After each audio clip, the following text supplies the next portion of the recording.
mooy seen marque de fabrique. il faut que ñu continuer si lancer boobu.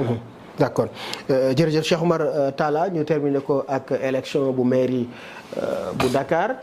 comme à chaque fois ni ma la koy waxee man question boobu damay sawar di ci waxtaan ak yow ndax itam ku xelam màcc nga ci domaine bu jëm ci wàllum territoire ci wàllum mairie.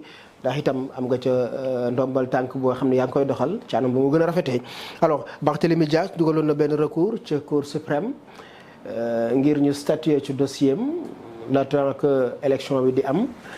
Cour suprême nag la mu décidé moo di fexe ba ñu neggante niki altine ak jàmm ci lay statuer ci dossier bu Barthélémy Dias le temps que ñuy dem ci élection bi naka ngay jàngatee. nga ne Cour suprême lu mu wax position bi nga xam ni Cour suprême am na ko ci. waaw donc d'abord balaa ñuy ñëw ci yëfi Cour suprême bi. permets-moi d'abord parce que keroog. ñoom lu ñu def seen communiqué. mooy Sénégal bi ñu bëgg. Sénégal bi ñu bëgg. waaw bi ñu defee seen communiqué dama gis ni seen communiqué bi dafa am lenn luñ ci bind. te liñ ci bind du dëgg. mooy lan. je vais te lire seen communiqué. mooy communiqué bi ñu bind ñoom daal ne. Nous portons à la connaissance de l'opinion publique nationale et internationale que le ministre des collectivités territoriales, par l'entremise du préfet de Dakar, a pris l'initiative d'organiser des élections en vue de pourvoir au remplacement du maire Barthélémy Dias, etc., etc. ñu daal di ñëw daal ne article 270 du Code général des collectivités territoriales. Deux points. Toute vacance de siège doit être constatée de manière définitive et non sur la base d'une décision en cours d'examen devant la juridiction suprême. dañoo bind article L 270 du Code général des collectivités territoriales. C'est faux. D'accord. Cet article n'existe pas. Dans le Code général des collectivités territoriales. amu ci. kon ñoom la ñu créé la. ñoom article bi ça n'existe que dans l'imagination. des rédacteurs de ce communiqué. D'accord. Parce que tout simplement. boo déggee ñu ne la L rek sa xel fu mu la war a njëkk a jox mooy code électoral. D'accord. loolu sax moo ma pousse sax ma dem rechercher. dem xool li nga xam ni mooy le code général des collectivités territoriales. ku mu neex mën nga dem nga télécharger. ñoom dañ ne article 270 du code général des collectivités territoriales. L 270 amul. ñu ne ñoom toute vacance de siège doit être constatée de manière définitive et non sur la base d'une décision en cours d'examen devant la juridiction suprême. pour wan la que c'est du faux. soo demee ci code général des collectivités territoriales. article 270 xam nga lu mu wax. les représentants de l'État sont les délégués du président de la République dans leur circonscription ils sont nommés par décret. Donc, dans le Code général des collectivités territoriales, l'article 270 du Code général des collectivités territoriales, il évoque les représentants de l'État. Moi, les préfets, les sous-préfets, les gouverneurs, ils sont nommés par décret. Tandis que ñoom li ñu wax ni article bi loolu la wax te L200 lañ ci bind te du L. ñoom il parle de toute vacance de siège. li tax ma noté li insister si xamul tax. parce que c'est pas sérieux. Vous ne pouvez pas nous dire que vous avez des ambitions pour diriger le Sénégal et manipuler des textes. Donc ça c'est de la pure manipulation. Je tenais d'abord commencer pour dire que le communiqué article bii ñu évoqué existé wul. Donc dañoo créer benn article def ko pour une manipulation de l'opinion. Donc ça pour man c'est pas honnête. Moo tax je tenais absolument à le dire. bu loolu weesoo on vient sur le sujet. sujet bi ñaar la. mooy Cour suprême li mu àddu. Cour suprême lan la wax. parce que waxtaan moom balaa neex. ñu dem xool li Cour suprême wax Cour suprême bu fekkee sa réalisateur mën na ko tegal sax sénégalais pour ñu mën ko gis du dëgg. waaw ndax Cour suprême dafa ne. nous. Aïssatou Diallo conseiller délégué par le premier président de la Cour suprême. Vu la requête reçue le 21 août. 2025 au greffe central et les pièces à l'appui. mu ne vu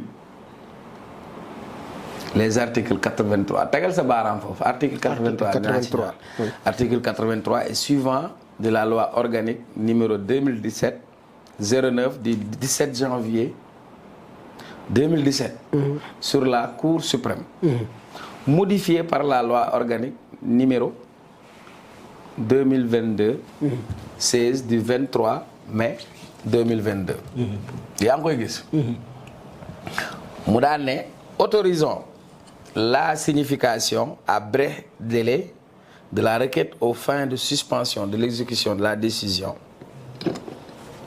du 11 décembre 2024 du préfet du département de Dakar portant déclaration de démission de mandat de conseiller municipal de la ville de Dakar.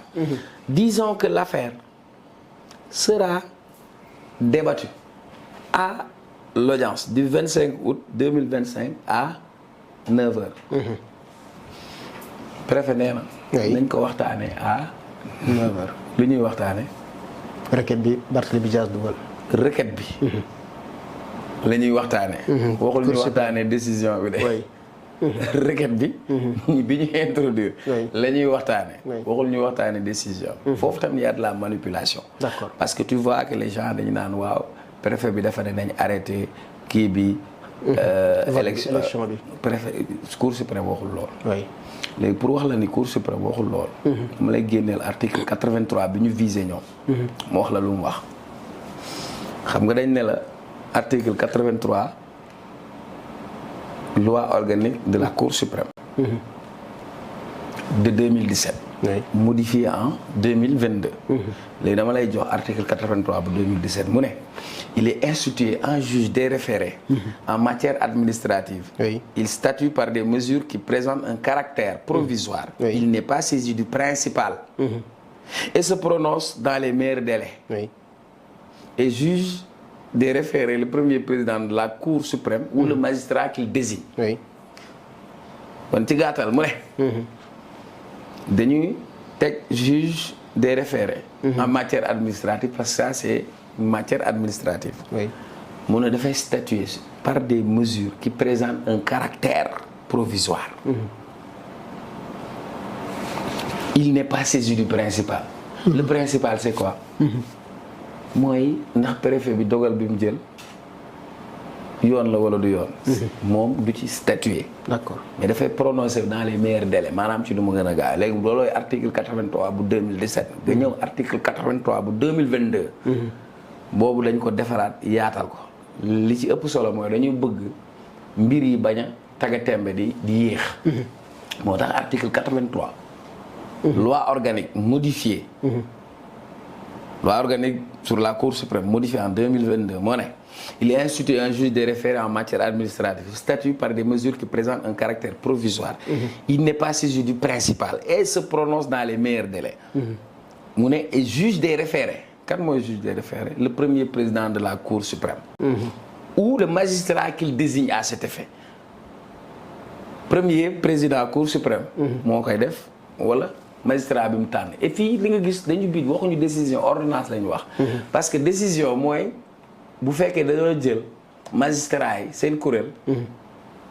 ñu waxtaan. mais fii pour délai bi mu gaaw. dañu jox sañ-sañ benn magistrat. soo gisee ñu ne ordonne c'est parce que ordonnance parce que benn magistrat moo ko jël. léegi yamuñu foofu ñu ne dans les cas qui requièrent célérité. Abdou Khadre lan mooy célérité célérité mooy rapidité. vitesse. dans les cas qui requièrent le premier président ou le juge qu'il désigne. peut mën na par ordonnance rendue sur requête. autoriser la signification à bref délai. et fixer la date à laquelle l'affaire sera débattue. donc en termes simples. mooy ci mbir yi nga xamante ni dañu soxla mu gaaw premier président bu Cour suprême wala àttekat bi nga xamante ni moom la tànn mën na ci kaw ab ordonnance ginnaaw requête autoriser signification à bref délai maanaam ne mbir mi ñu war ko taxawal ci nu mu gën a gaawee ci ab audience ba pare fixé bis biñ ci waxtaanee. Donc la Cour suprême n'a fait que fixer la date de l'audience du débat sur la requête. Et loolu lundi la 9h te boobu xam nga kan ak kan la ñetti parties lañ ci woo agence judiciaire de l'État, les avocats de Barth et le préfet ou ses avocats. Donc ñaari procédures yi laale wuñu taqe wuñu seen bii terewul bële di def donc les deux ne sont pas liés donc loolu daal laa amoon lu ma la ci